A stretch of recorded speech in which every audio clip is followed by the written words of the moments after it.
So yeah, I'm wading into a minefield here. And I say wading because it's not even walking in. You got water up to your knees and there's mines on the ground and people are shooting at you and all this metaphorically. But I think this is an important thing to talk about now because it's ongoing. It shows no signs of stopping. It is proliferating. And I don't think that Colin Kaepernick's intention in what he's doing is actually happening. And so that's what I wanted to talk about. I don't think he's wrong in the things he cares about. I just think he's being decidedly ineffective at this point. I mean, he's doing very good at selling jerseys with Kaepernick on them. I don't know if he makes any money about that.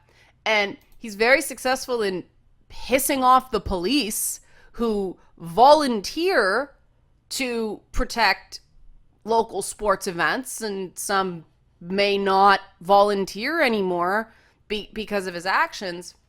But what he's not doing effectively, from what I've seen, is actually doing what he stated he wanted to do, is start a conversation about racial inequities in America. And this has gone so far to the President Obama, making a statement about it, where he said, I think he cares about some real legitimate issues that have to be talked about. And if nothing else, what he's done is he's generated more conversation around some topics that need to be talked about. The only conversation I've really seen generated is whether people think what he's doing is right. And that conversation should be so simple.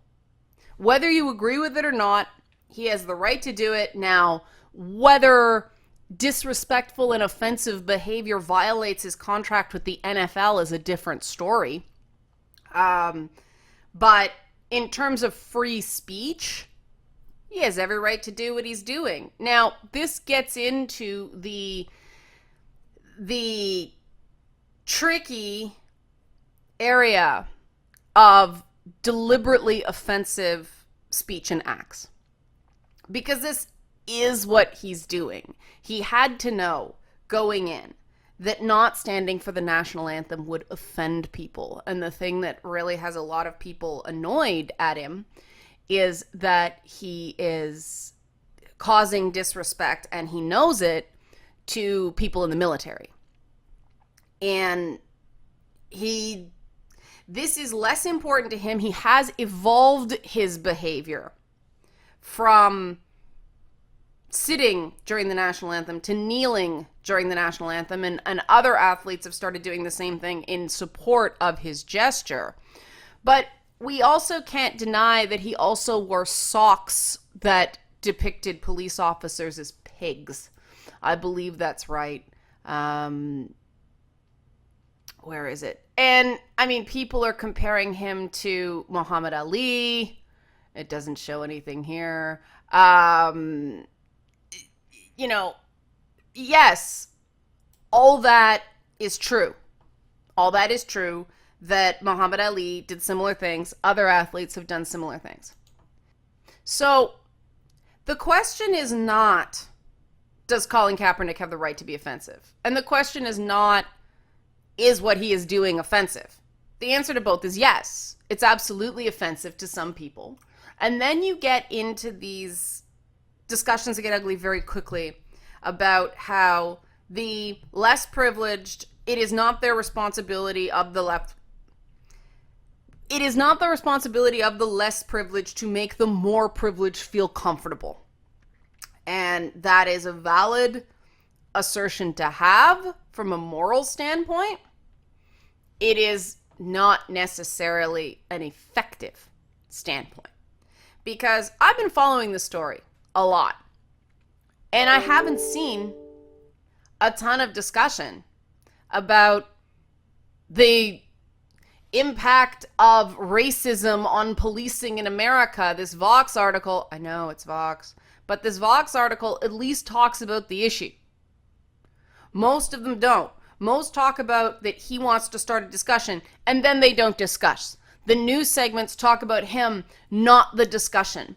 And let's face it, this is not a new thing. Colin Kaepernick did not start this discussion. Things like Ferguson and Black Lives Matter and, the shooting of various people, Trayvon Martin and so on, that people were already talking about this.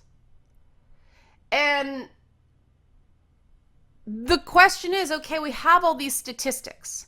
When you look at a chart like this one on the screen, it is really hard to claim that there isn't some sort of problem.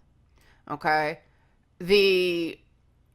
And you'll see down here as well that there's no relationship between county level racial bias and crime rates, so that it's not connected to a response to local level crime rates. It's not, well, black people commit more crimes, therefore we shoot more black people. There's an issue here. There's something going on here. There's a response to stereotypes that obviously affects black people in a unique way, in a uniquely bad way when it comes to interactions with the police. But it also affects transgendered people.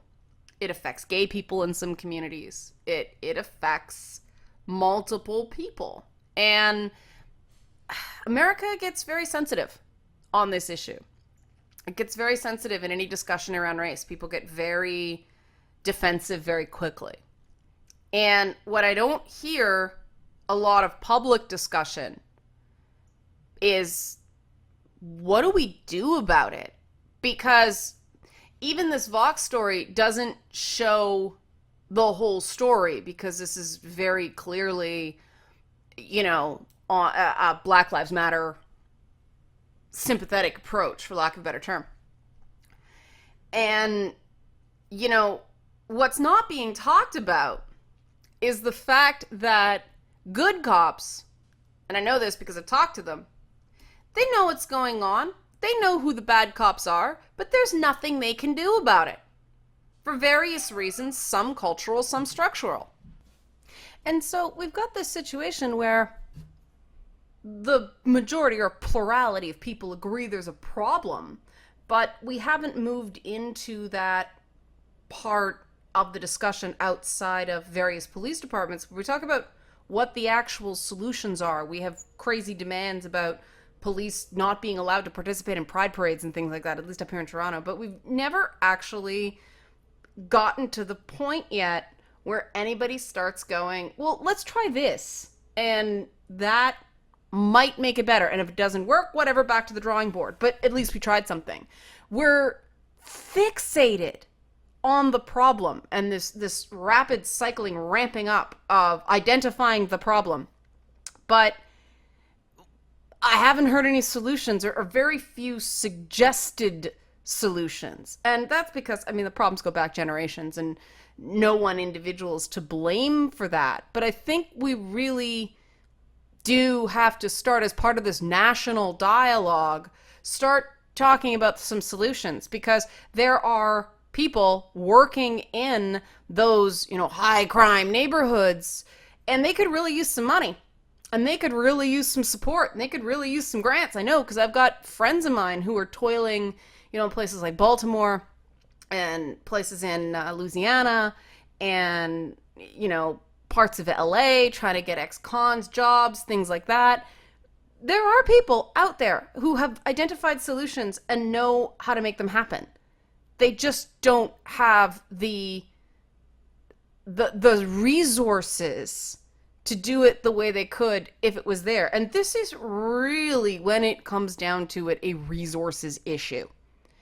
And that's why I think some people have some issues with the optics of a football player earning millions complaining about the treatment of black people, right? It is... I am not as rough on him as a lot of people are. I think he means well. I just think that at this point, as long as he continues to deliberately offend people, then people are going to talk about his right to offend. It's a different issue. People are going to continue this free speech debate. which is a good debate to have. But they're not going to have the dialogue he wants to have because they're too busy having that one. So as much as I don't want to criticize him outright, there is a tactical flaw in what he's doing that I think could be solved if he, backed off the national anthem and went back to something a little less charged. I mean, yeah, that didn't get him the attention. Wearing pig cop socks didn't get him the attention the national anthem did, but now he's got the attention. Now let's have that dialogue. And like I said, we can't have the dialogue about the treatment of black people in America and other disenfranchised groups if we're having the free speech argument. And that's where we're at now.